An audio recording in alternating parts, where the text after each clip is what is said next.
Paling diburu jemaah haji Indonesia saat tiba di Madinah pasti beribadah di Masjid Nabawi dan tentu saja menikmati segarnya air Zam-Zam.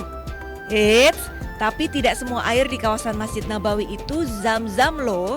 Keran-keran yang menempel di pilar pelataran atau area wudhu luar itu isinya adalah air mineral biasa atau air olahan yang memang disediakan untuk umum. Segar sih, tapi kalau yang dicari adalah keberkahan air Zam-Zam, tempatnya bukan di situ. Air Zam-Zam yang asli berada di dalam Masjid Nabawi, didatangkan langsung dari Mekah menggunakan truk tangki. Kita juga bisa menikmatinya dengan dua pilihan, yaitu air dingin dan air biasa.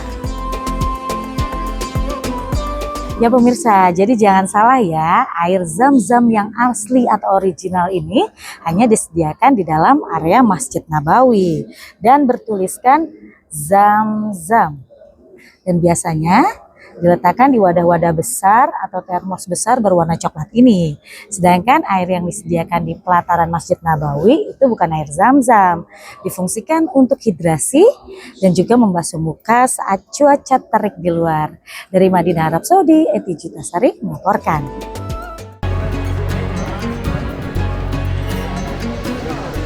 Jemaah haji tertua dari Indonesia, Marjono, yang berusia 103 tahun tiba di Bandara Internasional Amir Muhammad bin Abdul Aziz, Madinah pada Minggu sore waktu Arab Saudi. Mbah Marjono berasal dari daerah Karanganom, Siti Mulyo, Bantul. Dia tergabung dalam kloter 9 embarkasi Yogyakarta. Kedatangan Mbah Marjono disambut langsung oleh petugas haji daerah kerja bandara. Meski berumur lebih dari 1 abad, namun kondisi fisiknya cukup stabil. Mbah Mardiono menggunakan alat bantu dengar serta memerlukan suara lantang saat berkomunikasi. Mbak Bani apa Pak dengan pengen haji? Pengennya ibadah. Oh ibadah, Masya Allah. Jadi apa Mbak Bani? Pengen nonton doa apa niki ibadah haji? Iya. Doanya apa Mbak doanya?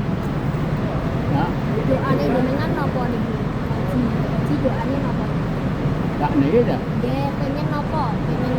Mboten pengen apa-apa. Pengen ngrumi ibadah. Oh iya.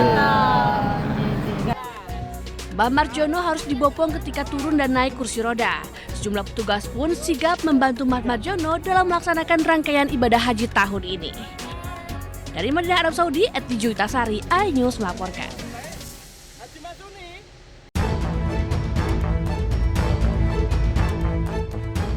Israel kembali langgar gencatan senjata dengan menggempur wilayah Lebanon Selatan. Serangan Israel dilaporkan membunuh setidaknya 7 orang dalam waktu 24 jam terakhir. Militer Israel meluncurkan serangan udara dan merusak sebuah stadion di Bin Jebel, Lebanon. Jet tempur yang diduga milik militer Israel terbang di langit Lebanon sebelum akhirnya rudal menghancurkan sebuah distrik di Nabatiyeh. Ambulans membawa sejumlah korban ke Rumah Sakit Al-Najda Al-Sabiyah. Kantor Berita Nasional Lebanon melaporkan peringatan evakuasi yang diberikan Israel tak memberikan waktu kepada warga sipil untuk evakuasi. Zionis Israel terus melancarkan serangan udara ke 50 lokasi di Lebanon Selatan.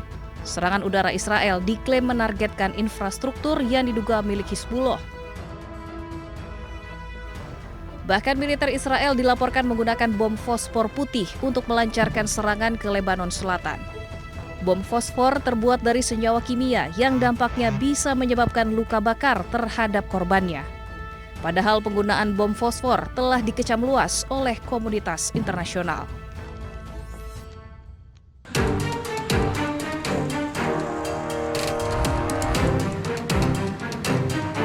Israel terus meluncurkan serangannya ke Lebanon Selatan.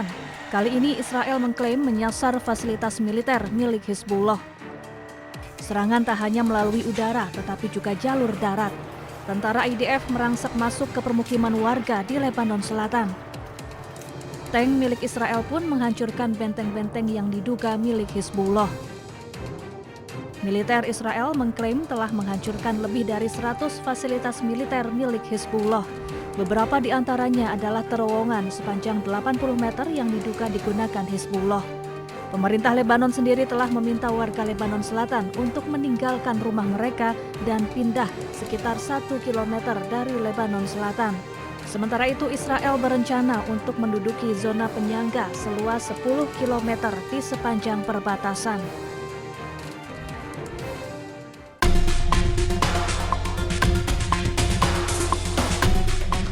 Hermes 450 merupakan pesawat tanpa awak yang dikembangkan oleh perusahaan Elbit Systems Israel dan mulai dioperasikan sejak akhir 1990-an. Drone ini digunakan untuk misi pengintaian, pengawasan, serta pengumpulan data intelijen secara real time. Secara teknis, Hermes 450 memiliki panjang sekitar 6 meter dengan rentang sayap 10,5 meter dan bobot maksimum mencapai 500 kg. Drone ini mampu terbang hingga ketinggian lebih dari 5.000 meter dengan kecepatan maksimum sekitar 170 km per jam serta daya tahan terbang hingga 20 jam. Keunggulan utama Hermes 450 terletak pada kemampuan membawa berbagai sensor canggih, mulai dari kamera elektrooptik dan inframerah hingga sistem radar dan intelijen elektronik. Total muatan yang dapat dibawa mencapai 180 kg. Drone ini telah digunakan secara luas oleh militer Israel dalam berbagai operasi termasuk jalur Gaza dan Perang Lebanon.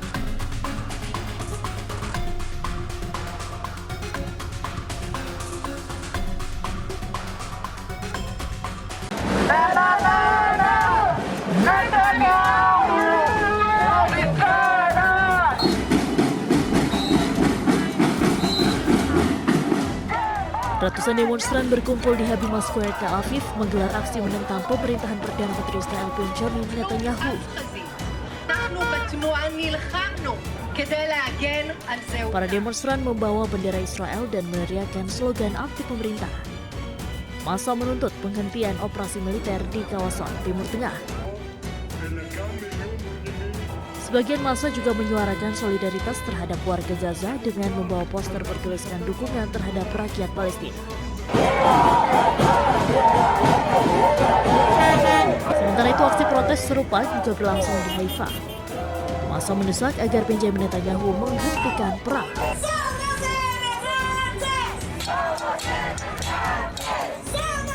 Gelombang protes juga terjadi di Washington DC, Amerika Serikat, bertepatan dengan momen May Day. Para demonstran turun ke jalan memprotes kebijakan pemerintah Amerika Serikat, termasuk keterlibatan Amerika Serikat dalam konflik dengan Iran. Massa membawa berbagai spanduk tuntutan penghentian perang serta menyerukan diakhirinya eskalasi konflik di Timur Tengah. Aksi protes ini mencerminkan meningkatnya tekanan publik global untuk segera menghentikan perang dan membuka jalur diplomasi.